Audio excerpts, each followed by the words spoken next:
अस्सलाम वालेकुम, मेरा नाम राशिद है और आज के इस ट्यूटोरियल में मैं आपको बताऊंगा कि राइट का फॉर्मूला क्या होता है, राइट का फॉर्मूला हम क्यों यूज़ करते हैं, उसके ऑब्जेक्टिव क्या है। तो सबसे पहले तो मैं आपको राइट बता दूं कि राइट फार्मूला का मतलब है कि ये मिसाल के तौर पे मेरा एक सेल है, ठीक है। इस सेल के अंदर कुछ नंबर्स हैं और अगर मैं जानना चाहता हूँ कि इसके राइट साइड वाला नंबर कौन सा है तो उसके लिए मैं राइट का फॉर्मूला यूज़ करूँगा, ठीक है। ये इसका ऑब्जेक्टिव है।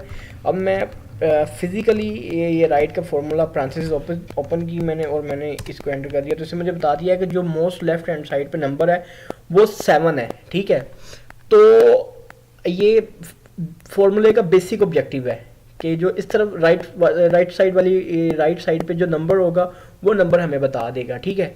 तो यही था राइट का फॉर्मूला, ठीक है। ये जब मैं राइट का फॉर्मूला लेंथ के साथ आपको ट्यूटोरियल में बताऊंगा फिर आपको समझ आएगी कि ये राइट फार्मूले का फ़ायदा क्या है।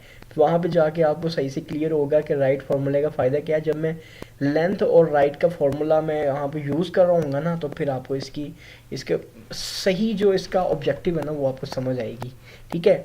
तो आज के लिए यही है, यानी कि इस ट्यूटोरियल के लिए यही है। अब नेक्स्ट इससे आगे बात करेंगे। शुक्रिया आपके टाइम का, और मेरे चैनल को सब्सक्राइब कर लिया करें और मुझे फीडबैक ज़रूर दिया करें काइंडली। ओके।